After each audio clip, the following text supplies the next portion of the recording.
Qué atentos, ¿eh? Muy bien.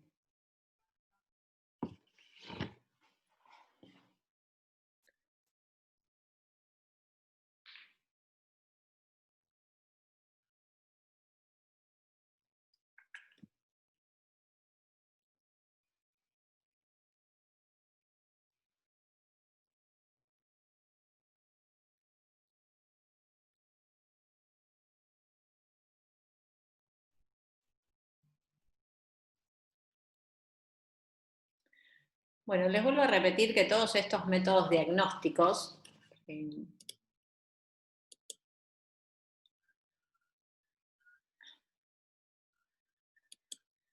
qué bueno.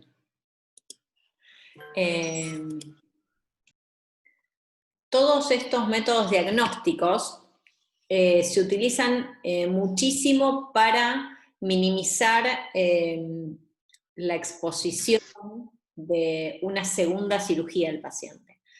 Es muy importante que los pacientes con CA de pulmonar tengan un buen diagnóstico previo para saber cuándo realizar la cirugía, si son cirugías resecables, si primero hay que hacer tratamiento oncológico y luego hacer la resección pulmonar. Así que van a ver que todos estos procedimientos se hacen muchísimo, ¿sí? Previo a la cirugía, o muchas veces cuando hay metástasis se hacen posterior a la cirugía. Pero siempre se trata de entrar a la cavidad torácica para la resolución quirúrgica, ¿sí? No hacerle una toracotomía para una biopsia y luego una toracotomía para la resección pulmonar, ¿sí? Porque ahí estamos haciendo una reoperación sobre una misma cavidad. Ya eso es mucho más complejo. Imagínense que acá simplemente con un estudio, ¿sí? O una técnica muy, muy sencilla y muy poco invasiva, podemos lograr un diagnóstico del estado del paciente. Así que vimos varios métodos diagnósticos que van a implicar diferentes tejidos, ¿sí? Dijimos líquido, pleura, pulmón, ganglios, secreciones de vía aérea, biopsias bronquiales. Bueno, todo eso se puede hacer de una forma muy poco invasiva. Ahora ya este procedimiento es un poco más invasivo, pero la verdad es que para lo que es el procedimiento y las ventajas que tiene, es importante que se pueda realizar y es una muy buena opción para tener biopsias de ganglios mediastinales. Este procedimiento se llama mediastinoscopía.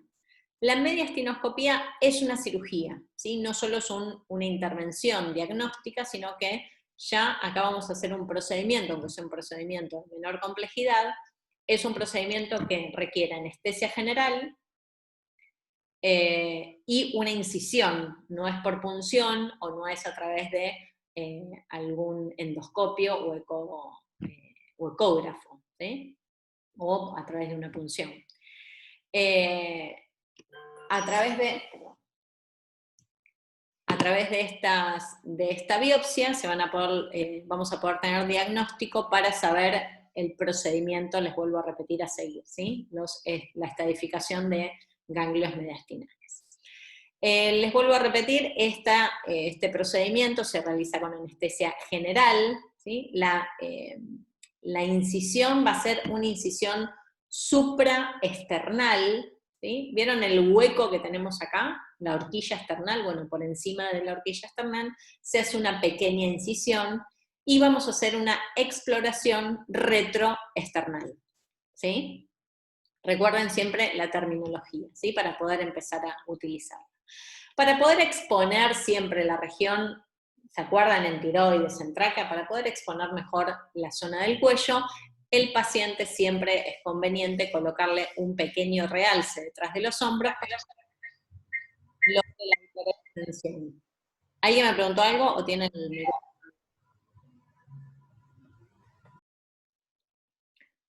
Bueno, este procedimiento, que es muy corto, es muy sencillo, van a ver que no es algo que, hasta la incisión es muy, muy pequeña, necesitamos sí o sí este material, que va a ser lo único que vamos a utilizar, ¿sí? Específico, quiero decir. Este material, esto que es una L, que parece un laringoscopio, se llama mediastinoscopio, ¿sí? Este mediastinoscopio siempre viene acompañado de una cánula de aspiración, acá vamos a colocar la tubuladura de aspiración, y esta biopsia que es la biopsia, es la pinza de biopsia, ¿sí? Entonces, el mediastinoscopio viene compuesto por, propiamente, el mediastinoscopio, la cánula de aspiración y la pinza de biopsia.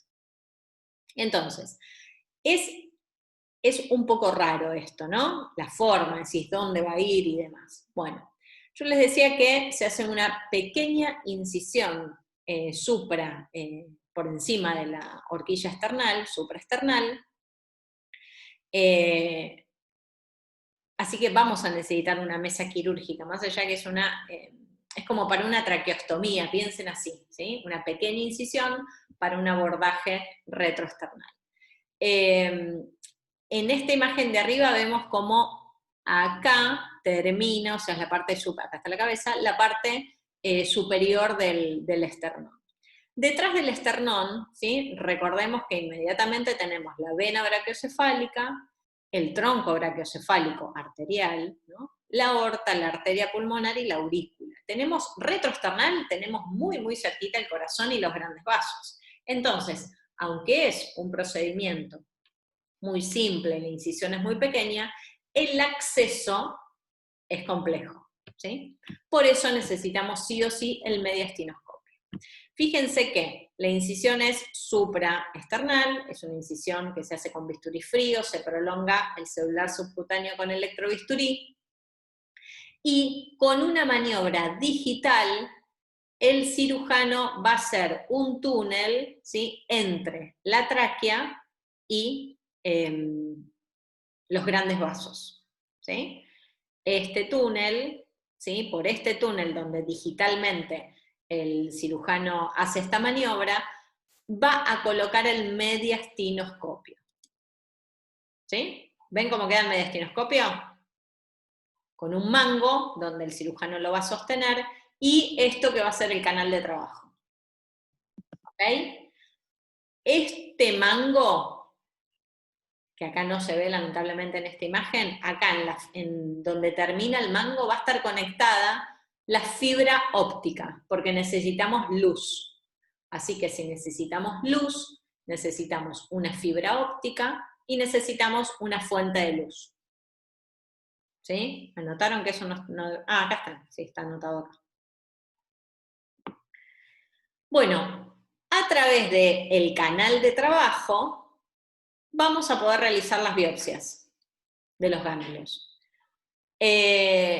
Como que hay tejido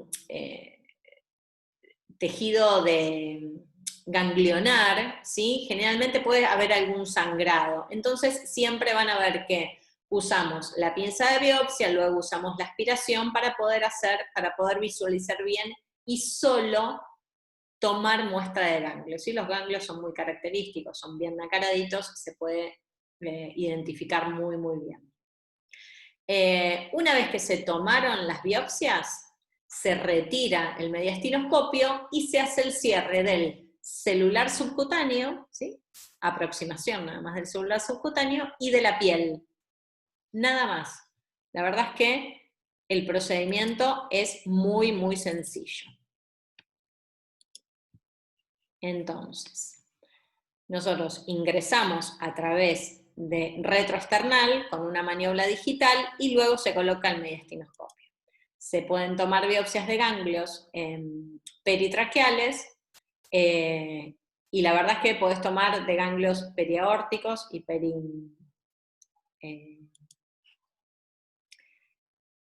periaórticos y peripulmonares, ¿sí? Acá muy, muy cerquita de todo lo que son los grandes vasos, pero también, ¿qué tenemos que tener en cuenta? Imagínense que el paciente tiene un tumor muy grande acá que está comprimiendo o está desplazando la anatomía normal del mediastino. Ojo, cuando el cirujano realiza esta maniobra, puede realizar una injuria sobre, por ejemplo, el tronco brachiocefálico la aorta o la arteria pulmonar. Así que siempre tengan en cuenta que cualquier procedimiento de los que estuvimos viendo, aunque sean muy poco invasivos, estamos entrando en una cavidad a ciegas donde tenemos grandes vasos, pulmón, parénquima pulmonar. Cualquier elemento que haga una injuria sobre esto puede realizar un sangrado masivo. Y nosotros en quirófano debemos estar preparados para la resolución de este procedimiento, ¿sí? Que vamos a llamar hemotórax, que ahora lo vamos a ver. Pero se entiende que todos los procedimientos que vimos son procedimientos súper sencillos, súper mínimo invasivos. Acá sí es un poco más invasivo y estamos trabajando muy pegadito a las arterias más importantes del sistema circulatorio. Cualquier injuria sobre esto realmente es una catástrofe y debemos realizar una toracotomía rápidamente para solucionar ese problema. Así que siempre que realicen cualquier procedimiento en tórax, sea una mediastinoscopía o ahora vamos a hablar, una videotoracoscopía, recuerden que siempre piensen en que puede haber una complicación. Entonces, ¿cómo puedo resolver esa complicación? Acá lo que deberíamos hacer rápidamente es realizar una esternotomía, que lo vamos a ver la clase que viene, ¿sí? O una toracotomía anterolateral. Se los digo ¿por qué? Porque nosotros siempre pintamos con todos estos procedimientos con, no, son procedimientos muy sencillos, muy cortitos, no, tengo una mediastinoscopía, uso nada más que el mediastinoscopio y una cajita de cirugía menor. Bueno, ojo con las complicaciones, ¿sí? Porque la verdad es que las complicaciones en estos procedimientos pueden ser muy, muy complejas. La verdad es que es un procedimiento que se realiza muchísimo porque tenemos un acceso muy seguro, por decirlo así, para estar bien accesibles a estos ganglios que de otra manera necesitaríamos hacerle una cirugía mucho más compleja. Se los remarco a lo de la complicación porque, digo, en nuestra cabeza como instrumentadores quirúrgicos, siempre tenemos que estar un paso más adelantados, ¿sí? Entonces, no minimicemos ningún procedimiento, ¿sí? Siempre tengamos en la cabeza cuál puede ser la complicación. Por eso les digo, una mediastinoscopía, nosotros tenemos que tener las referencias anatómicas, saber dónde va a ir el cirujano, qué es lo que va a biopsiar, qué ganglios va a biopsiar. Primero porque los tengo que rotular y debo saber qué ganglios va a biopsiar. Y después, ante la complicación, cómo lo podemos resolver.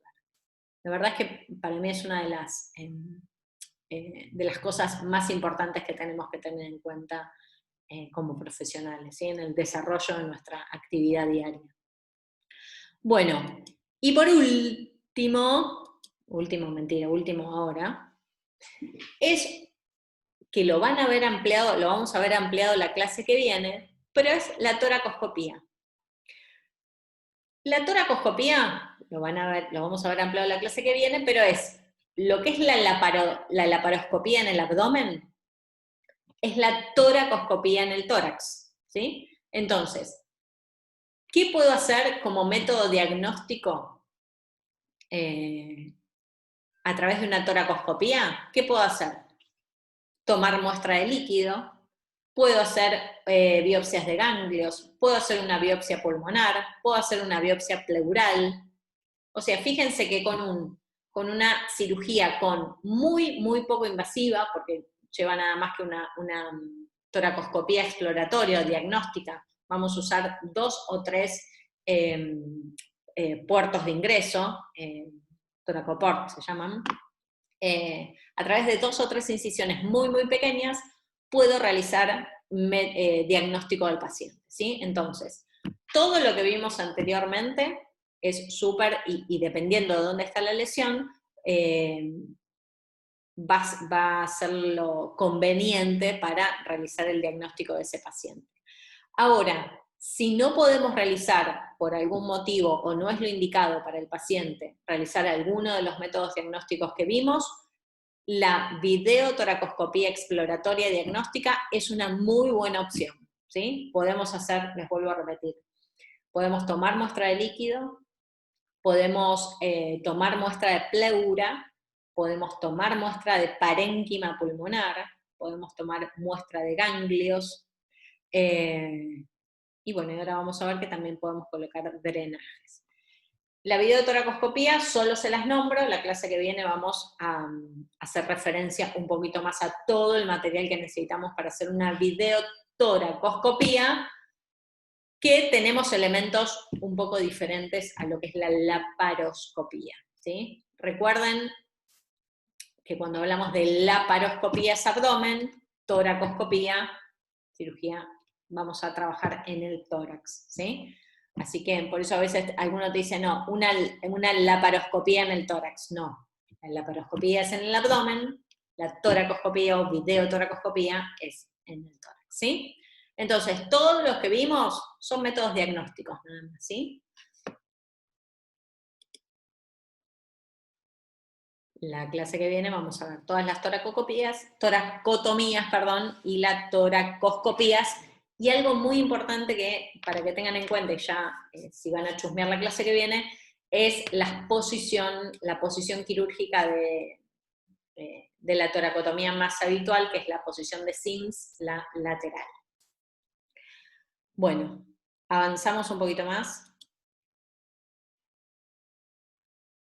Vamos a ver las patologías, o 3 patologías muy habituales que se dan en la cavidad torácica.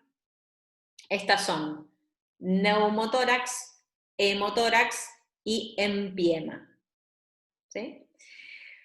El neumotórax, ¿qué es el neumotórax? Yo recién se los nombré un poquito, o le hice referencia en algunas complicaciones de algunos procedimientos que vimos recién, pero el neumotórax es cuando hay aire en el espacio pleural. El espacio pleural, recuerden que es entre la pleura visceral y la pleura parietal. Ese espacio, que no existe realmente, que solo es donde fricciona el pulmón cuando hace la inspiración, ese espacio que tiene, dijimos, un poquito de líquido para poder, para que puedan rozar y no tocarse las pleuras, ¿sí?, entre sí, muchas veces por algún motivo hay aire, entonces el aire ocupa espacio. A eso vamos a llamar neumotórax, ¿sí? Siempre que tenga el paciente un neumotórax, tenemos que pensar que tiene aire en el espacio pleural. Entonces, este neumotórax puede ser espontáneo, traumático o iatrogénico. El espontáneo puede ser hasta asintomático, ¿sí? El paciente ni siquiera se da cuenta que tiene aire entre las pleuras. No aparece por un traumatismo, ¿sí?, sino que puede ser por alguna enfermedad que tenga el paciente, como puede ser, a ver, que eso lo vamos a ver ya en resecciones pulmonares, pero es cuando tiene bullas, que son como si el parénquima pulmonar tuviera unas ampollitas, y estas ampollitas se rompen, ¿sí? Y lo que hace que el parénquima se rompa y entra aire al espacio pleural.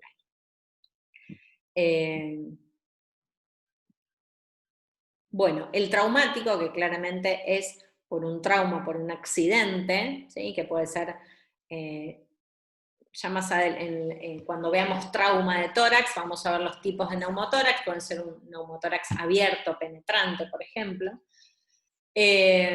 o iatrogénico, que puede ser recuerden que yo les dije, si al paciente le hacemos una toracocentesis y en vez de punzar donde está el líquido, punzamos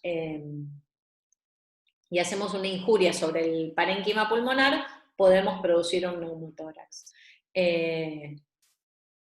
O por algún otro procedimiento invasivo, ¿sí?, que el paciente claramente, iatrogénico es sin querer, ¿no?, sin efecto secundario de algún otro procedimiento, podemos producirle este neumotórax. Como les dije, puede ser una biopsia pulmonar, biopsia pleural, punción pulmonar, etc. O en pacientes que están con asistencia respiratoria mecánica durante mucho tiempo, ¿sí?, en el caso de muchas veces los terapistas que cambian la dinámica del respirador, y por el tiempo que el paciente está ventilado, puede ser que una consecuencia sea que espontáneamente tenga un neumotórax. Entonces, por cualquiera de los tres motivos, sea espontáneo, traumático o iatrogénico, debemos resolver este problema, ¿sí? Que es el aire en el espacio pleural. Acá vemos métodos diagnósticos, por ejemplo, en la placa de tórax o en la tomografía, acá se puede ver bien toda esta zona oscura, es aire. Y toda esta zona oscura es aire. Entonces, ¿qué pasa? El aire ocupa espacio. ¿Y qué no puede hacer el pulmón, entonces? Si hay tanto... Inflarse. Claro. No tiene espacio. No tiene espacio donde expandirse. Entonces, ¿qué le pasa al paciente? Acá tenemos un poco de sintomatología, dolor torácico, disnea, que es la falta de aire, tos seca, ¿sí? Puede tener hasta un síncope, ¿sí? El síncope es un desmayo, debilidad en las extremidades superiores porque empieza con una falla también no solo respiratoria, sino puede ser alguna falla cardíaca, ¿sí? Ya que todo, digamos, el circuito mayor está comprometido. Bueno, la fisiopatología.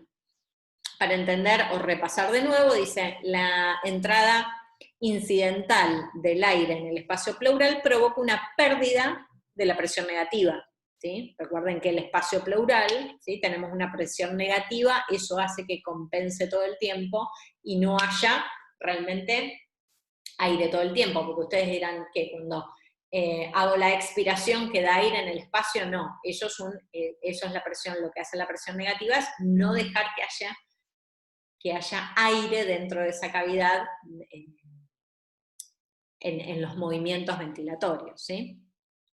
El pulmón, cuando existe este aire en este espacio pleural, tiende a colapsarse, claramente buscando siempre un equilibrio, modifica las presiones intapleurales y intraparenquimatosis. Si la cantidad de aire es importante, puede producir un colapso en todo el pulmón y eso es algo bastante grave cuando el pulmón no le entra claramente nada de aire y él no puede realizar ningún tipo de ventilación y cada vez hay más aire en esa cavidad, lo cual no solo está colapsando el pulmón, sino que también está desplazándose hacia el mediastino el aire, ¿sí? Es como, no sé, una tormenta que va avanzando, bueno, este aire va ocupando espacio, y se va desplazando. Recuerden que la caja torácica es una sola, y este espacio puede llegar a comprometer tanto el corazón como los grandes vasos. Bueno, y acá tiene que ver mucho la sintomatología, dependiendo de cuánto aire hay en esa cavidad, ¿sí? Depende de la magnitud del neumotórax y la reserva funcional respiratoria del paciente, ¿sí? Hay pacientes que tienen mejor funcionalidad ventilatoria que otras, y eso ayuda si tiene un neumotórax. Puede presentarse en pacientes asintomáticos, dijimos, neumotórax primario muchas veces ni siquiera presentan algún síntoma. Para hacer un repaso del neumotórax, que después cuando, repito, veamos trauma de tórax, vamos a ver de nuevo todos los tipos de neumotórax que existen, pero dependiendo de el neumotórax y la cantidad y el tiempo de evolución, va a haber diferentes tratamientos, ¿sí? Primero va a tener un tratamiento médico de solo reposo el paciente, luego se va a ir avanzando ya que necesitamos que paulatinamente, si no se puede compensar ese neumotórax, se le van a hacer procedimientos cada vez un poco más invasivos. En primera instancia, lo que deben saber es que el neumotórax, si no tiene mayores complicaciones el paciente, solo el paciente va a estar expectante en reposo. Luego, si eso no mejora, claramente hay que seguir avanzando con diferentes tratamientos ya más invasivos, ¿sí? Lo que debemos lograr es sacar ese aire del espacio pleural, ¿sí? Para que el pulmón pueda ventilar de nuevo. Bueno, otra de las patologías que también esto lo vamos a ver cuando veamos trauma de tórax, es el hemotórax. ¿Qué es el hemotórax? Si neumotórax era aire en la cavidad, hemotórax es sangre en la cavidad, ¿sí? Se define como la presencia de sangre en la cavidad pleural. Dice, cabe resaltar que el nivel de hematocrito menor a 5% es suficiente para dar la apariencia hemática en el líquido pleural. ¿Qué quiere decir esto? Que a veces cuando hacemos una toracocentesis, por ahí el líquido viene rojizo, pero por ahí es muy, muy poquita la sangre que tenemos en ese líquido. Ahora, cuando el valor es mayor al 50% es porque hay un sangrado importante, ¿sí? Entonces, se le realiza por ahí una toracocentesis al paciente, ¿sí? Vemos que hay sangre rutilante, si la muestra da un valor de un 50% de hematocrito es que hay un sangrado importante. Claramente siempre que hacemos diagnósticos, el paciente viene, ya se le hizo una placa, una tomografía, y muchas veces, esto les vuelvo a repetir, todo lo vamos a ver en trauma, se le hace una ecografía tanto en el tórax como en el abdomen para hacer una evaluación, ¿sí? De la valoración del líquido, sea sangre, por ejemplo en el tórax, o sangre en el abdomen, o aire en el tórax, o aire en el abdomen. Se le hace una evaluación tanto con placas radiográficas, tomografías y ecografías, ¿sí? Antes de tomar una resolución. Bueno, hemotórax, dice, la cantidad de sangre acumulada varía de acuerdo al diámetro del vaso sanguíneo que esté roto. Si hay sangre es porque hay algo roto, ¿sí? Entonces, dependiendo del diámetro de ese vaso, va a haber menos sangre, a veces hubo solo un pequeño sangrado del parénquima pulmonar y se dio ese sangrado, o a veces hay un vaso un poco más grande, lo cual continúa sangrando dentro de la cavidad, ¿sí? Profe, ¿los hemotórax generalmente son debidos a un trauma o pueden ser por otra cosa? Sí, pueden ser por un trauma, pueden ser iatrogénicos, dije, podemos hacer una biopsia pleural, por ejemplo, Por ejemplo, digo, biopsia pleural con aguja de Cope. Ustedes me van a decir, ¿pero eso hizo un hemotórax? Sí, ¿por qué? Ahora cuando veamos la colocación del drenaje de tórax, van a ver que yo les voy a hacer referencia a que las costillas, ¿sí? Entre la irrigación e inervación costal, siempre está debajo de cada costilla, ¿sí? Entonces va a pasar arteria, vena y nervio. Si Claro, nosotros por el borde suprayacente, digamos, de la costilla. Entonces, si nosotros con esa aguja de Cope, en vez de entrar en el borde inferior de la costilla superior, entramos en el otro espacio, ¿sí? Lo que hacemos es, posiblemente, esa arteria costal, intercostal, la podemos punzar, ¿sí? Hacer una injuria, cortar, lastimar. Entonces, ese sangrado generalmente no se va no produce un hematoma en la pared torácica. Esa sangre cae en el espacio pleural, ¿sí? Entonces, fíjense que simplemente por una biopsia, que yo les decía, un procedimiento súper sencillo con anestesia local, le podemos producir un hemotórax al paciente por una injuria en la arteria intercostal. Pero les voy a decir que habitualmente son pacientes que vienen con trauma, ¿sí? De la calle, por algún accidente, sea por caída, por accidente de tránsito, por choque, aplastamiento y demás. ¿Se entendió? Sí, sí. O después de una cirugía, ¿sí? Por ejemplo, una resección pulmonar, alguna ligadura se soltó o alguna sutura mecánica no cerró bien, no se hicieron puntos de refuerzo y hubo un sangrado postquirúrgico porque el paciente al despertar se hipertensó y alguna ligadura o alguna grapa se soltó. El hemotórax es una complicación postquirúrgica también, ¿eh? Puede ser por un método diagnóstico o por una cirugía. Bueno, 10 minutos. Entonces, acá lo que nos hace referencia es que el espacio pleural, la verdad es que puede acumular mucho líquido. Fíjense, 3 litros en cada espacio pleural.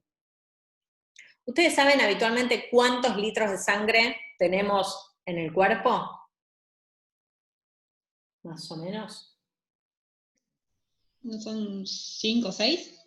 Bien. Entonces fíjense que si yo tengo un hemotórax bilateral, puedo hacer un shock hipovolémico y morirme rápidamente, porque tengo toda la sangre en el tórax. Entonces, esto es un tema, ¿sí? Porque ocupa realmente mucho líquido, mucha sangre, ¿sí? Se puede acumular en cada espacio pleural. La verdad es que acumule 3 litros es un montón, pero calculen 2 litros en cada espacio pleural, puede tranquilamente juntarse, ¿sí? Yo calculo que sí. 3 litros entre los 2 espacios pleurales. Pero la verdad es que es más de la mitad, o casi el 80% del total de la volemia del paciente. Entonces tenemos, cuando veamos trauma lo vamos a ver, que actuar muy rápido, ¿sí? Necesitamos resolver eso. Profe, Sí. cuando se hace el hematocrito, ¿también se mide la hemoglobina? Porque tengo entendido que cuando es menor al 7 se hace directamente una transfusión. Sí, eso lo vamos a ver en trauma. Igual está muy buena la pregunta, porque primero, por ejemplo, el paciente tiene, no sé, 1,5 litros de cada lado, ¿no? Se le hizo una placa, no ventila el paciente, intubado, bueno, igual son pacientes con traumas complejos, por ejemplo, una herida de arma de fuego, o herida de arma blanca, no sé, que tengo un hemitórax, 1,5 litros de sangre. Yo no puedo sacarle ese 1,5 litros de sangre y no compensarlo por otro lado, ¿sí? Porque le estoy abriendo una canilla, pero sin nada que lo compense. Entonces, se estudian los valores de sangre del paciente para poder transfundir al paciente, compensarlo hemodinámicamente, drenar ese tórax, pero que ya lo estén transfundiendo, y poder resolver la causa del sangrado. ¿Se entendió eso? Sí, sí, sí. Bien. Yo necesito eso. Si abro la canilla, si saco sangre, necesito líquido de alguna manera. Si es sangre, obviamente mucho mejor, pero algún hemodderivado para que empiece a compensar hemodinámicamente al paciente. Otra cosa les iba a decir. Bueno, acá dice el origen del sangrado, como dicen, puede ser vasos intercostales, pulmón, vasos bronquiales, vasos pulmonares, grandes vasos torácicos, una gran contusión pulmonar. Pero bueno, el sangrado puede ser por un montón de motivos. A veces el sangrado es muy pequeño, ¿sí? De algún vaso muy pequeño, del mismo del parénquima, y con solo drenar el líquido que se acumuló es suficiente, ¿sí? No siempre los hemotórax tienen son de vasos muy grandes, ¿sí? Muchas veces tienen la resolución bastante sencilla, que solo con la colocación de un drenaje compensamos al paciente y sencillamente con ese procedimiento se puede resolver. Entonces, ¿cuál es el tratamiento del neumotórax y hemotórax? O uno de los tratamientos, o el primer tratamiento que realizamos, ¿sí? Es la evacuación del aire o sangre de la cavidad pleural, ¿sí? Nosotros debemos evacuar, sea aire o sea sangre, para que el pulmón pueda volver a expandir, ¿sí? Entonces, ¿cómo se hace? A través de un tubo de avenamiento pleural. Es un drenaje que se coloca en el espacio pleural y cumple esta función de drenar aire o líquido, ¿sí? Entonces, para realizar este procedimiento, que es el avenamiento pleural o drenaje pleural, vamos a necesitar un drenaje específico, ¿sí? Este drenaje tiene que contar con con características determinadas que son diferentes a los drenajes abdominales, ¿sí? Si ustedes vieron drenajes abdominales, recuerden que en el abdomen se pueden utilizar drenajes de látex, aspirativos. Acá no usamos drenajes de látex, ¿sí? Ni aspirativos tampoco. ¿Qué condiciones tienen que ser? No tienen que ser rígidos, si son siliconados mucho mejor, pero no tienen que ser una tubuladura dura, ¿sí? Por decirte un PVC duro, no, tiene que ser algo bastante flexible, pero que no se colapse como el látex, ¿sí? Porque el látex siempre se colapsa. Por eso dice acá, resistente a la oclusión de la luz. Estos que ven acá, que tienen esta linita azul, que realmente son los diseñados para drenajes torácicos, esta linita azul es radio opaca. Entonces, cuando le hacemos una placa al paciente, vemos exactamente la ubicación del drenaje. No se utilizan sondas de plástico, ¿sí? Las de PVC comunes. El tamaño va a depender de la necesidad, primero, si el paciente es pediátrico o adulto, o si vamos a drenar aire, sangre, ya vamos a ver, algún líquido purulento, eso va a depender del tamaño, ¿sí? Generalmente necesitamos diámetros grandes. Y el látex o la goma no se deben utilizar. Bueno, estos drenajes, que yo acá les puse los nombres ¿vieron? Como siempre nombramos la K30, la K9, la K10. Bueno, la K225, K227 y K230 son drenajes torácicos, ¿sí? Diseñados para esto. En todas las instituciones van a ver que van a encontrar K225, K227 o K230. ¿Por qué? Porque es un procedimiento, es un paciente con un neumotórax puede estar en cualquier institución, así que van a ver que en quirófano siempre tenemos, en menor medida o en mayor medida, este tipo de drenaje. Yo se los nombro, ustedes cuando comiencen a realizar las rotaciones, es importante que identifiquen todos los drenajes que tenemos para cada especialidad, ¿sí? Estos particularmente son los que se utilizan en cirugía torácica.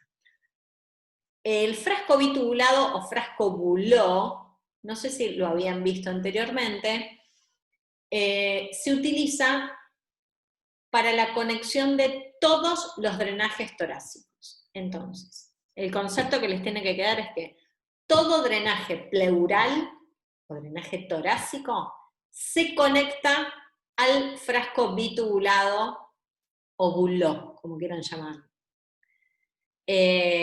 Nunca se conecta, nunca, a un reservorio aspirativo, ¿sí?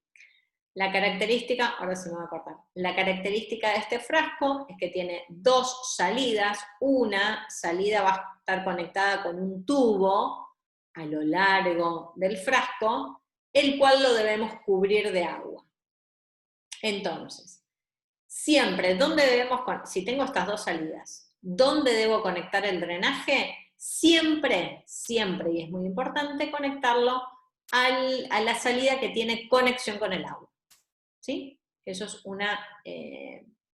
algo fundamental, que si nos equivocamos, corre riesgo la complicación del paciente, inmediata.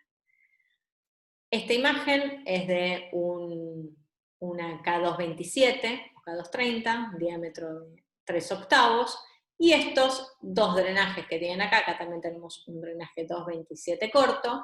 Estos dos drenajes que se los muestro acá, la característica que tienen es que tienen trócares. Ahora vamos a ver, cuando volvamos, un videito para ver la diferencia de este drenaje que no tiene